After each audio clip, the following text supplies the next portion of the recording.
Jubilee Hills assembly నియోజకవర్గానికి త్వరలో జరగనున్న ఉప ఎన్నికను తెలంగాణ కాంగ్రెస్ పార్టీ ప్రతిష్టాత్మకంగా తీసుకుంది. ఈ నేపథ్యంలో ముఖ్యమంత్రి రేవంత్ రెడ్డి స్వయంగా రంగంలోకి దిగి పార్టీ గెలుపు వ్యూహాలపైన దృష్టి పెట్టారు. ఉప ఎన్నికలో కాంగ్రెస్ అభ్యర్థి విజయం కోసం అనుసరించాల్సిన ప్రణాళికలపై ఆయన పార్టీ ముఖ్య నేతలతో కీలక సమావేశం నిర్వహించారు. ఈ సమావేశంలో జూబ్లీహిల్స్ నియోజకవర్గంలోని అన్ని డివిజన్ల ఇన్ఛార్జీలు, స్థానిక నాయకులు పాల్గొన్నారు.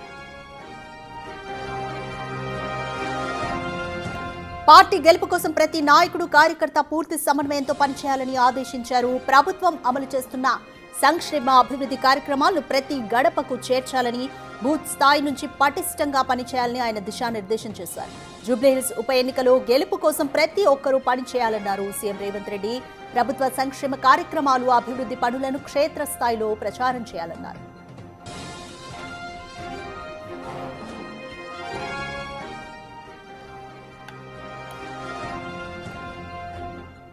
రైట్, మోర్ డీటెయిల్స్ మా రిపోర్టర్ హేమ అందిస్తారు. రైట్ హేమ, మాగంటి గోపీనాథ్ మరణంతో జూబ్లీహిల్స్ ఉప ఎన్నిక అనివార్యమైంది. అయితే కాంగ్రెస్ పార్టీ ఎటువంటి వ్యూహంతో ఎన్నికల్లో ముందుకెళ్తోంది?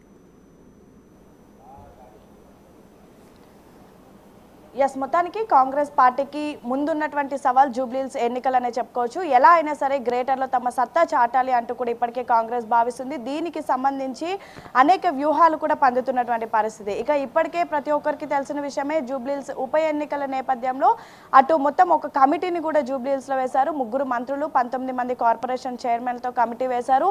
అక్కడ ఏ అభ్యర్థికి టికెట్ ఇస్తే కైవసం చేసుకుంటాం జూబ్లీహిల్స్ సీట్ అనేది ప్రస్తుతం సర్వే కూడా కొనసాగుతూ ఉంది. ఇందులో భాగంగా ఇప్పటికే అటు ముఖ్యమంత్రి రేవంత్ రెడ్డి అనేక రివ్యూలు కూడా నిర్వహిస్తున్నారు. ఇక నిన్న సాయంత్రం 6 గంటలకి ముఖ్యమంత్రి రేవంత్ రెడ్డి నివాసంలో అటు టీపీసీసీ చీఫ్ మహేష్ కుమార్ గౌడ్తో పాటు మొత్తం జూబ్లీహిల్స్కి సంబంధించినటువంటి ముఖ్య నేతలు, అదేవిధంగా ఇన్ఛార్జ్ మంత్రులు పొంగులేటి శ్రీనివాస్ రెడ్డి, ఇతర మంత్రులు, ఎమ్మెల్యేలు అంతా కూడా భేటీ అయినటువంటి పరిస్థితి. నిన్న భేటీలో ప్రధానంగా చర్చించినటువంటి అంశం, ఎలా అయినా సరే జూబ్లీహిల్స్ టికెట్ కైవసం చేసుకోవాలి అండ్ సేమ్ టైం జూబ్లీహిల్స్లో ఎలా అయినా సరే ప్రతి ఒక్కరు కూడా పని చేయాలి. ఎవరికి సీట్ ఇచ్చినా సరే పని చేయాలి, ఎవరికి టికెట్ వచ్చినా సరే పని చేయాలి.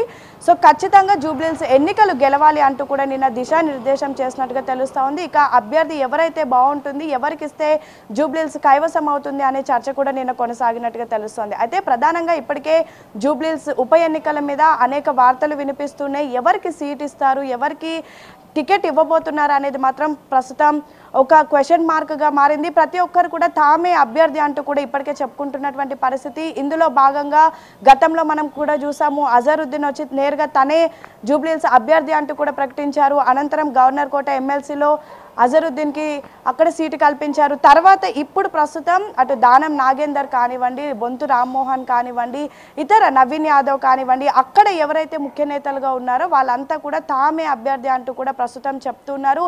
ఇది ప్రస్తుతం పార్టీకి తలనొప్పిగా మారిందనే చెప్పుకోవచ్చు. ఎందుకంటే ఎవరికి వారే తామే అభ్యర్థి అని చెప్పుకున్నారు. రేపు సడన్గా ఒక కొత్త పేరు తెరపైకి రావచ్చు అనే వార్తలు కూడా ప్రస్తుతం వినిపిస్తున్నటువంటి పరిస్థితి.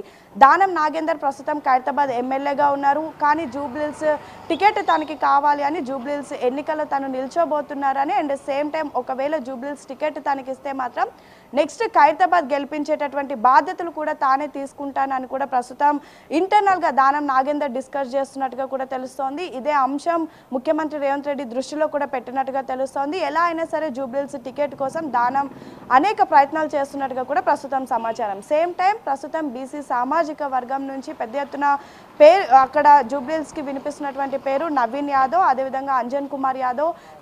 రీసెంట్ డేస్లో అంజన్ కుమార్ యాదవ్ మీడియాతో చిట్చాట్ చేసినటువంటి సమయంలో తానే జూబ్లీహిల్స్కి సరైన అభ్యర్థి అని అండ్ సేమ్ టైం ఎన్నో ఏళ్ల నుంచి కాంగ్రెస్ పార్టీలో ఉన్నానని, 3 సార్లు ఎంపీగా గెలిచి 3 సార్లు ఎంపీగా పోటీ చేసి ఒకసారి ఎమ్మెల్యేగా కూడా పోటీ చేశానని, ఎలా అయినా సరే జూబ్లీహిల్స్ తనకి ఇవ్వాలి అంటూ కూడా హాట్ కామెంట్ చేసినటువంటి పరిస్థితి. సేమ్ టైం నవీన్ యాదవ్ కూడా తనకే జూబ్లీహిల్స్ టికెట్ రాబోతోంది అంటూ కూడా పెద్ద ఎత్తున ప్రచారం చేసుకున్నట్టుగా కూడా తెలుస్తోంది. ఇక రెడ్డి సామాజిక వర్గం నుంచి ప్రస్తుతం రంజిత్ రెడ్డి పేరు వినిపిస్తుంది. కానీ రంజిత్ రెడ్డి ప్రస్తుతం ఇంట్రెస్ట్ చూపట్లేదు అని వార్తలు కూడా వినిపిస్తున్నాయి. Same time Rehmat Nagar division corporation కార్పొరేటర్గా ఉన్నటువంటి సిఎన్ రెడ్డి పేరు కూడా ప్రస్తుతం వినిపిస్తూ ఉంది.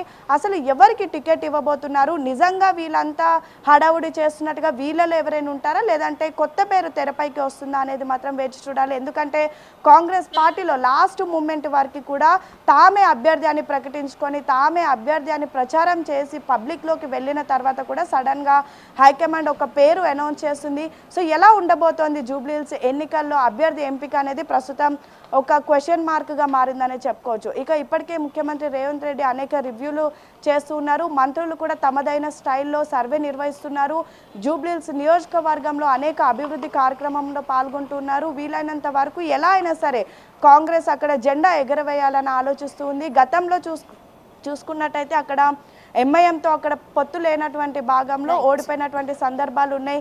బీఆర్ఎస్ జెండా ఎగిరేసినటువంటి సందర్భాలు ఉన్నాయి. కానీ ఇప్పుడు ఎంఐఎం కాంగ్రెస్కి ఫేవర్గా ఉంది కాబట్టి ఖచ్చితంగా ఎవరికి టికెట్ ఇచ్చినా సరే ఖచ్చితంగా గెలుస్తాము అనే భావనలో అయితే ప్రస్తుతం ఉన్నారు. ఇక ముఖ్యమంత్రి రేవంత్ రెడ్డి కూడా దీనిపైన పర్సనల్గా ఫోకస్ పెట్టారు. ఎలా అయినా సరే జూబ్లీహిల్స్లో జెండా ఎగరేయాలి అని అయితే భావిస్తున్నారు. సో చూడాలి రాధిక ఏం జరగబోతోంది, అభ్యర్థి ఎవరు అనేది మాత్రం వేచి చూడాలి. అభ్యర్థి ఎవరైనా సరే అందరూ కలిసికట్టుగా పనిచేయాలి, గ్రౌండ్ లెవెల్లో పనిచేయాలి. వన్స్ అభ్యర్థి కన్ఫర్మ్ అయి ఎన్నికలు రాబోతున్నటువంటి సమయంలో ప్రతి ఒక్కరు కూడా వాళ్ళు వీళ్ళని తేడా లేకుండా నియోజకవర్గాలు తేడా లేకుండా ప్రతి ఒక్కరు వచ్చి పనిచేయాలి. జూబ్లీహిల్స్లో కాంగ్రెస్ జెండా ఎగరాలి అని అయితే మొత్తానికి రేవంత్ రెడ్డి భావిస్తున్నారు. ప్రస్తుతం కన్ఫ్యూజన్లో కానివ్వండి లేదంటే ప్రస్తుతం క్వశ్చన్ మార్క్గా ఉన్నది కేవలం అభ్యర్థి ఎవరు అనేది మాత్రమే.